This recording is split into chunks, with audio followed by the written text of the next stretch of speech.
Tem gente pedindo para poder se dar uma olhadinha em Petri 3, inclusive. O papel está caindo agora 1,23%, Petri 4 caiu 1,32%. Mais cedo a gente estava falando sobre essa questão da greve dos caminhoneiros aí, né, de estar no radar lá na região, lá no estado do Rio de Janeiro, né, alguns pontos lá em Campos Elíseos, já começando aí algumas paralisações na região da BR Distribuidora, que inclusive está aqui a 1,81% de queda agora. Os outros papéis do setor também, como Enalta, Ultrapar está caindo 1,69%, 3R Petróleo 1,71%. Prio 3, como que tá, Débora? Tá subindo 0,07, mas acabou de zerar. Acabou de zerar, tá, Paula? Tá com 0 a 0 agora aqui. Teve gente falando que só Prio 3 estava no verde. Só Prio estava subindo realmente, agora tá praticamente aqui no 0 a 0. Vai para 0,07 de alta, vem para o 0 a 0 de novo. Vamos ver se Prio consegue definir aí um rumo. Ainda não definiu. O setor como um todo tem essa questão da queda da commodity, mesmo hoje, no início do pregão, o Brent da WTI caía. E a gente agora tem essa questão da greve dos caminhoneiros no radar, né, Beto?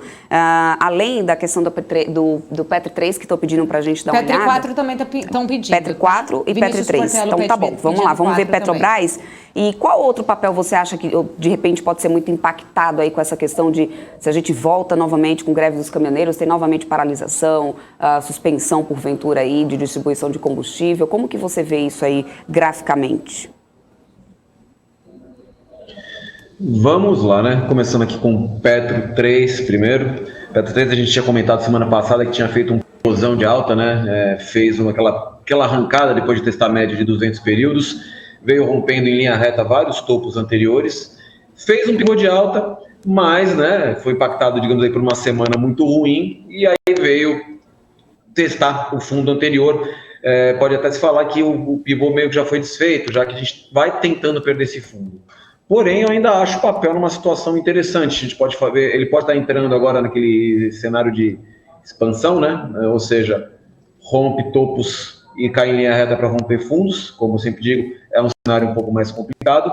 Porém, a gente está, né, em cima ainda da média de 21 períodos, as médias continuam alinhadas.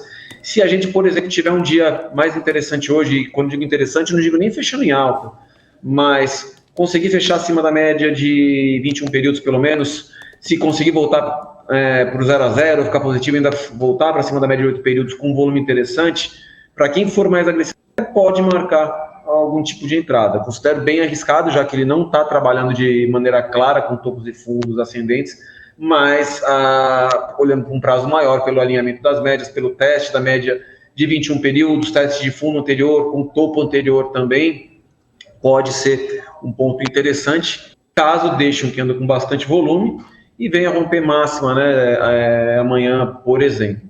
Vale a pena ficar de olho. Porém, como eu estava comentando, né, Débora, essa questão da greve pode impactar muitos setores, né, enfim. E aí, se isso realmente se confirmar, a gente tem boas chances de perder esse fundo aqui, perder de vez essa média de 21 períodos, e aí, quem sabe, vir buscar regiões anteriores de suporte, né? Aí seria, por exemplo, esse topo anterior, lá na faixa dos 27,30, mais ou menos. Tá? De qualquer maneira, por um prazo mais longo, a tendência continua sendo de alta. Não está mais em alta tão clara por topos e fundos, mas pelo alinhamento das médias continua. Mas é muito importante esse dia de hoje, que a gente consiga fechar sem perder, né, essa região dos 20... Vamos arredondar para os 29. Se ele conseguir fechar com um bom volume acima dos 29, acho que é uma sinalização interessante de que possa continuar um movimento de alta para pelo menos testar essa parte dessa região de resistência aí perto dos 30, 30 e 10 aproximadamente. Tá? Falando ainda do setor, Prio 3 me chama a atenção que ela graficamente está numa situação interessante. Tá? Por quê? A gente teve essa arrancada, né, que o papel fez, e a gente vai trabalhando ainda acima da média de 21 períodos.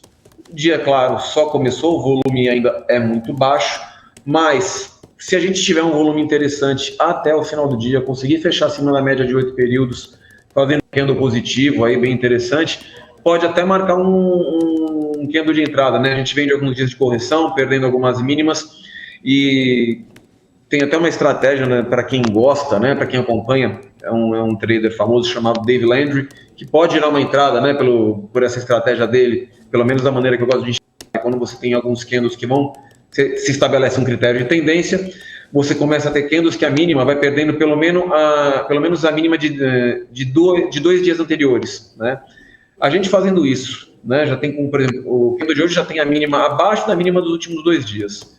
Caso ele venha ter um volume interessante, fechando acima ainda da média de 8 períodos e venha romper essa máxima aqui, ele me indica que pelo menos vai tentar testar esse topo, né, e que se rompido abre espaço para uma continuidade de movimento de alta.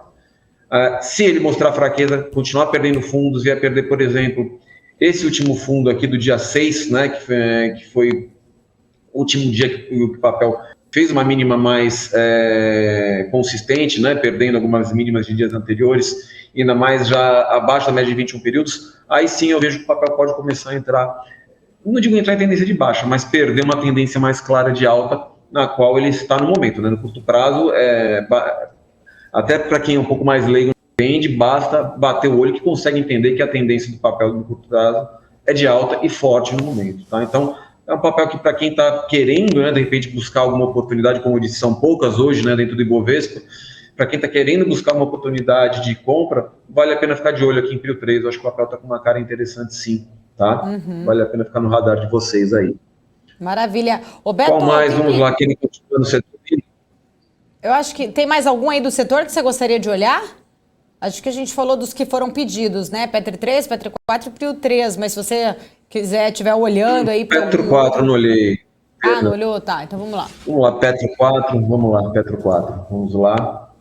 Petro 4 é muito parecido com o Petro 3, né? A movimentação gráfica delas é muito parecida. A gente pode pegar, né, até para a gente ganhar tempo e analisar outros ativos, a análise que eu fiz em cima de Petro 3, ele só modifica os valores para Petro 4. Mesma coisa, vai testando essa região de fundo. Ela tem a diferença que ela já fechou abaixo da média de 21 períodos, deixou aqui um inside candle no dia de ontem que vai sendo perdida a mínima. Eu gostaria de ver o papel fechando acima desse fundo anterior hoje, tá? Esse fundo foi a mínima região dos 28 e 25, para mostrar que ele está a fim de, pelo menos, ficar numa faixa um pouquinho mais lateral, mais indefinida. Se ele fechar abaixo aí dos 28 e 25, ele perde um fundo, perde de vez a média de 21 períodos, com ela já querendo inclinar para baixo, aí pode botar o papel num movimento mais descendente também, tá?